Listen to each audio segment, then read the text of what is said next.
So it's a beautiful spring day up here in Canada. Out in the garage, see the monster in the background. I'm in the process of giving it a fresh oil change for the start of the riding season. But of course the star of the show is my long ongoing Ducati project. For what it's worth, aside from a few titanium bolts, I think it's done.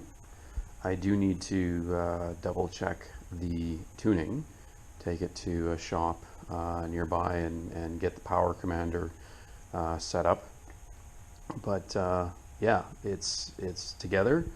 It runs, and I'll fire it up shortly. I just need to figure out how it handles, or how it's going to handle when I get it out onto the track. But again, you know, the brakes are hooked up, the suspension's fresh. It's a Ducati 848 Superbike chassis, so while there are some tweaks in terms of different forks and different swing arm, which when you think about it is a considerable change, it's based on some pretty good bones. So before I fire it up, just a few last details, and again, I don't know if I included in some of the last videos. This has been going on for over a year, I think, so, or close to it. So if this is a repeat, my apologies, but it's been a while. So a couple of things that I've added. The MotoGP style switchgear here. This is nice billet aluminum, not some cheap plastic, and the company that I bought it from, I sent them a photo of the female 4-wire electronic coupler, and so they created a male one and it slipped right in, and with 4 different wires there's a possibility that they could have gotten the wires mixed up, but it's bang on, it's exactly right. So that was kind of nice. I am going to run with open belts, and the $1 million question, of course, is, you know, the fear or the concern or the consideration about regular Ducati belt changes. So I bought these belts 2 years ago. The engine has run for maybe 10 minutes cumulatively during that time. I've ridden it around the block once, but if you follow religiously the belt change interval, that means that basically belts with 2 miles on them are due to be replaced, which is kind of cringy. And of course, me being pessimistic, I have ordered a spare set of belts. These, I think, are Ducati belts. I've ordered a set of California Cycle Works belts, which, according to all the forums, are just as good as the Ducati ones. So, yeah, I'll debate whether or not I change them. And of course, for the sake of a pair of belts, it's a lot cheaper than, you know, a new set of heads or valve work or pistons hitting valves. But at the same time, they're basically in perfect condition.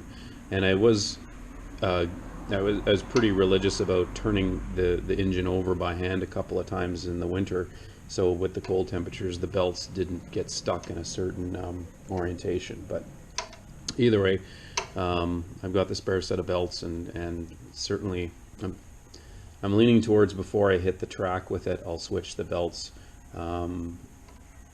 We'll see, you know, whether or not I do it before I get it on the dyno, which I hope will happen in a couple of weeks. Spring break for me is coming up, and with the weather the way it is, the trailer isn't buried in snow, things are melting kind of nicely, so this will allow me to get it into Selkirk and hooked up to the power commander and the pipe sniffer, and we'll do the dyno run.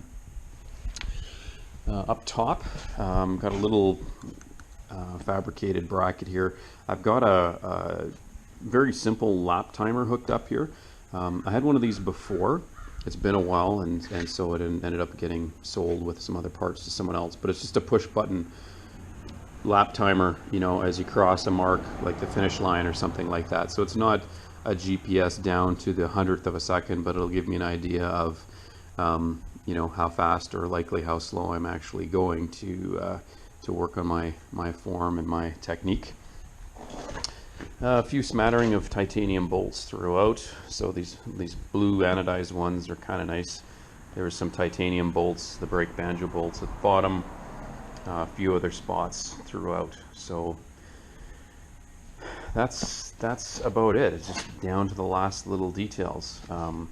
I am going to change the oil because, again, the oil is 2 years old, but again, no major stress has been put on the engine. It's just been sitting and running occasionally for short periods of time. So, but it's due for a change, and again, relatively speaking, oil is cheap, so I'll dump it. I've got a new alternator side cover gasket I'm going to fit on the other side. I assembled it without a gasket, just with Yamabond, and I think it's sweating just a bit. So of course you look up the manual, and of course it does. It's supposed to have a gasket in there, so $20 paper gasket from the States, and I'm good to go. Yeah, so we'll fire it up. I'm not sure how the audio will be. This is just a GoPro. You'll probably hear the rattling slipper clutch more than anything else. Oh, just a point of explanation too. The throttle body here, the fitting for the choke fouled on the frame tube here, or at least the cabling did. So I just removed it, and all the choke is a hot start button. So you'd pull a lever and it would, you know, move the throttle body like that for a while, and you could leave it and it would fire up. But being a race bike, you know, you rarely fire something up and walk away. You're always minding the engine as it warms up and gets up to temperature, and before you hit the track. Oh yeah, here's my fancy Nancy. This was normally bare with a lot of the Ducati engines running without belt covers, but those engines also ran without a starter, so a roller starter system. So we're not doing that here because I don't have that many friends who are willing to bump start a bike in my lardy butt. So the starter cable, of course, still goes down to the starter, as well as this oil temperature sender, which I think I'm going to move to here, which is where it's supposed to be. I think I can replace that fitting. It's like another oil sender fitting here with this one. It'll just swap back and forth, then reroute the cabling. But yeah, I fitted that in there with some nice aluminum spacers, just so nothing's going to get sucked into the belt pulleys there. So yeah, let's fire her up. I did have it running today. It's cold, like it's been sitting for about an hour since I last fired it up. So fairly straightforward. So I got the rocker switch here, which fires up the tach, and the oil light.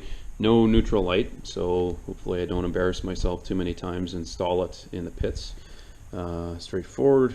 Start run button here.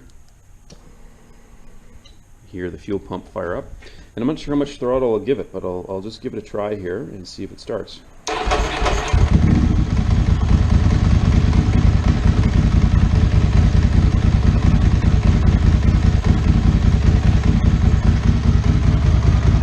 I need to adjust the tachometer. This can be set for different bikes, so I think I need to adjust the signal. It's reading at twice the actual RPM.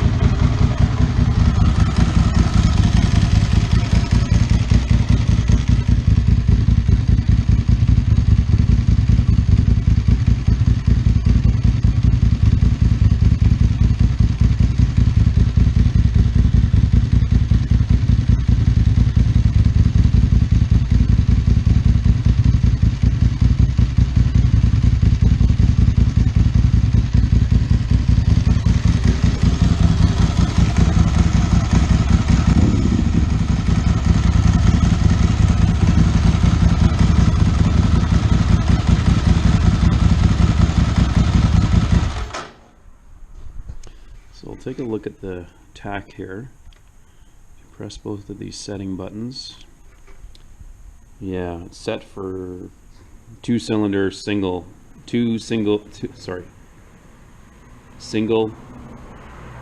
cylinder 2-stroke. So 4-cylinder, 2, 3, 4-stroke. Yeah, 4-cylinder, 4-stroke. You see the temperature reading here, so it seems a bit again, the engine's quite cool. It's still not that warm outside, and so the very bright yellow idiot light here. So we'll try the tach again and see if it works right.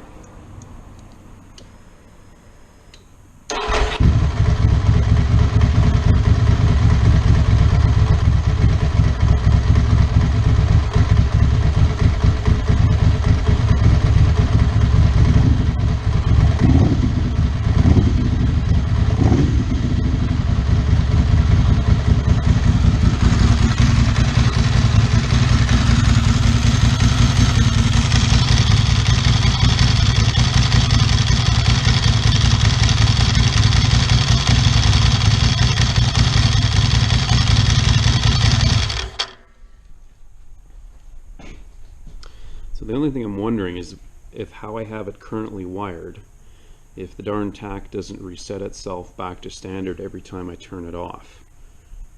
So that might be something I'll have to figure it out. So turn off the bike.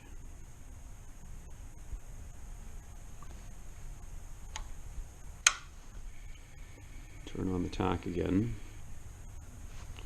and see what it says. Shit. Yeah.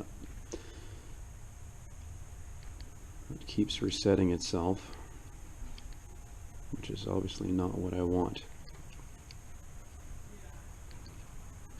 I have to find a way to look at the manual and maintain the changes so it doesn't keep resetting itself. Or I've wired it wrong, and every time I shut it off it just kills it and it goes to reset it. So anyway, obviously pretty thrilled. The bike runs. Of course, handling is the next step, but we'll see how that goes in May.